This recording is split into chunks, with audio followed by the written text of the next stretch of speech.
Jadi jika kalian tidak mengasihi saudaramu, memberikan diskriminasi kepada mereka, ya, membenci mereka, dan mencoba untuk memisahkan diri dari mereka bagaimanapun caranya, ujian ini akan menunjukkan dengan jelas apakah orang tersebut merupakan milik Allah atau bukan.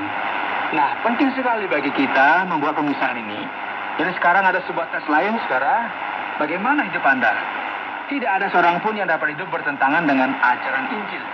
Orang yang tidak peduli dengan masalah etika atau kesucian hidup, tidak mungkin orang-orang ini merupakan milik Allah dan Kristus. Mari kita perhatikan ini.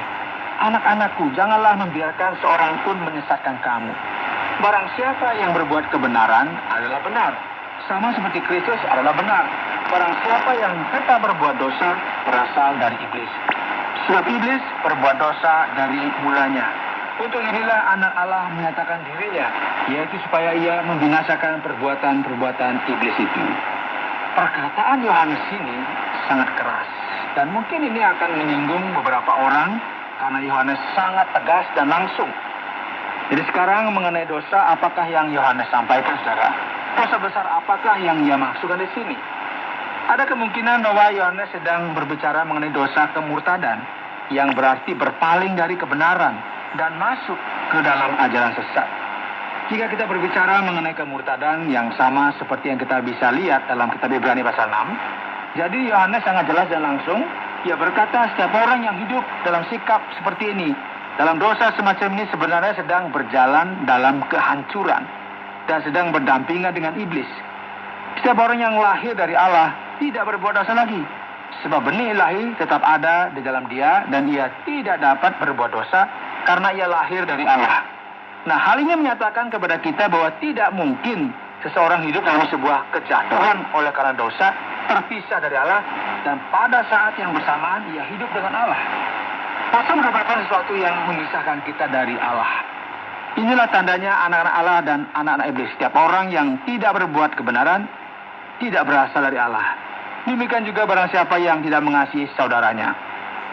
Saudaraku, mari kita berhenti untuk komplain, berhenti untuk menggerutu. Sikap Anda, cara Anda hiduplah yang akan menunjukkan apakah Anda ini adalah milik Allah atau milik iblis. Dan Yohanes kemudian melanjutkan hal ini dan berbicara mengenai pemisahan antara mereka yang merupakan milik Allah dan mereka yang merupakan milik iblis. Nah, mereka yang terpisah dari Allah, yang disebabkan oleh karena dosa besar ini, dosa yang sangat mengerikan ini, yang membuat kita terpisah dari Allah. Dan di sepanjang surat ini, tema utama yang diberikan oleh Yohanes yaitu kasih, ditekankan berkali-kali. Yang membuat sebuah pemisahan antara kasih yang sejati dan kurangnya kasih yang membuat kita terpisah dari Allah.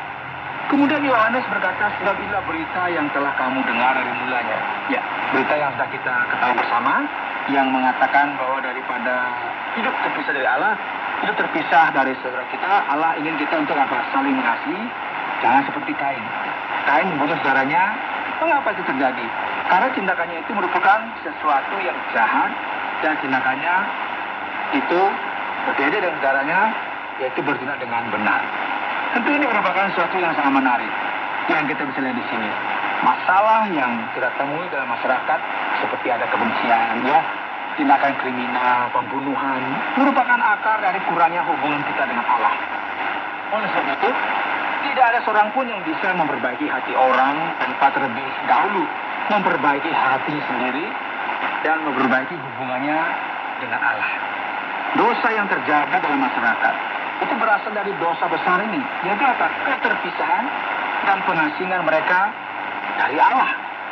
Janganlah kamu heran, saudara, apabila dunia membenci kamu. Kita tidak tahu bahwa kita sudah berpindah dari dalam maut ke dalam hidup, yaitu karena kita mengasihi saudara kita. Barang siapa tidak mengasihi, dia tetap di dalam maut. Setiap orang yang membenci saudaranya adalah seorang pembunuh manusia. Dan kamu tahu bahwa tidak ada seorang pembunuh yang tetap hidup, yang kekal di dalam dirinya. Nah, garis pemisahnya sangat jelas di sini, saudara, ya. Setiap orang yang hidup terpisah dari Allah juga memisahkan dirinya dari sesamanya.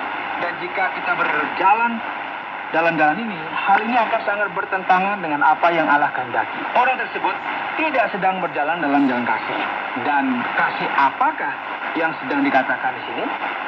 Kasih merupakan sebuah kata yang hari-hari ini tidak memiliki arti lagi. Demikianlah kita ketahui kasih Kristus, yaitu bahwa Ia telah menyerahkan nyawanya untuk kita. Jadi kita pun wajib menyerahkan nyawa kita untuk saudara-saudara kita. Maksudnya apa? Yohanes adalah orang yang sangat objektif dan sangat praktis. Daripada kita berjalan dalam sebuah pemisahan dari Allah dan dari sesama, kita perlu berjalan dalam kasih Kristen, yaitu kasih yang dipraktekkan. Orang siapa mempunyai harta duniawi dan melihat saudaranya menderita kekurangan, tetapi menutup pintu hatinya terhadap saudaranya itu, bagaimanakah kasih Allah dapat tetap di dalam dirinya? Anak-anakku, marilah kita mengasihi bukan dengan perkataan atau dengan lidah, tetapi dengan perbuatan dan dalam kebenaran. Demikianlah kita ketahui bahwa kita berasal dari kebenaran. Demikian pula kita boleh mengangkat hati kita di hadapan Allah. Sebab jika kita dituduh olehnya, Allah adalah lebih besar daripada hati kita serta mengetahui segala sesuatu. Kita aman ya, karena kita tahu bahwa Allah membuktikan dalam firman-Nya bahwa kebenaran melampaui segala sesuatu, bahkan melampaui perasaan kita.